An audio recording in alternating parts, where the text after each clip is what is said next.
മദ്രസത്തെ പരീക്ഷ പേപ്പർ ഇട്ടിട്ടാ 48 മാർക്കാണ്.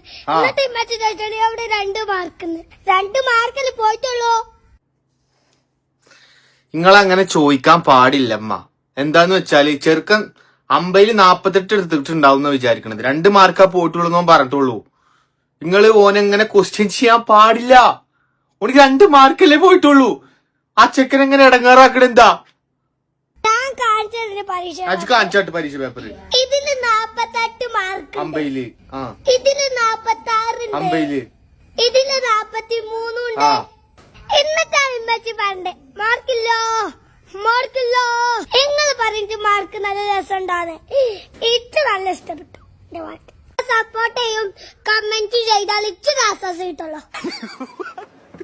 ഓർക്ക് ആശ്വാസം കിട്ടണമെന്നുണ്ടെങ്കിൽ നമ്മൾ കമന്റും ലൈക്കും ചെയ്യണം. പക്ഷെ നമ്മൾ കമന്റും ലൈക്കും ചെയ്തിട്ടുണ്ട്. ഓർക്ക് ആശ്വാസം കിട്ടട്ടെ. ഉമ്മാനോട് പറയുള്ളത് ചെറുക്കൻ ഭയങ്കര പഠിപ്പാ മദ്രസയില്. ചെറുക്കന് 48, 46, 43. നിങ്ങൾ ഇങ്ങനെ മാർക്ക് വേണം പറഞ്ഞിട്ട് ഇത്ര പ്രഷർ കൊടുക്കല്ലേ. ഓ പഠിക്കണ് കണ്ടില്ല നിങ്ങള്. ഉമ്മച്ചി മാർക്കില്ലോ പറയുന്നുണ്ട്. ചെറുക്കനെ ഇടങ്ങാറാക്കുന്നുണ്ട്. എന്റെ മാർക്ക് ഞമ്മക്കൊക്കെ ഇഷ്ടപ്പെട്ടുക്കണു. അന്നെ സപ്പോർട്ട് ചെയ്തില്ലെങ്കിൽ നമ്മൾ ആരുടെ കൊച്ചെറുക്ക നമ്മൾ സപ്പോർട്ട് ചെയ്യാ. അനക്ക് കമന്റും ലൈക്കും ഒക്കെ നമ്മൾ ചെയ്തു തരും. നമ്മക്കും സന്തോഷമായി, അനക്കും സന്തോഷമായിക്കോട്ടെ. അല്ല പിന്നെ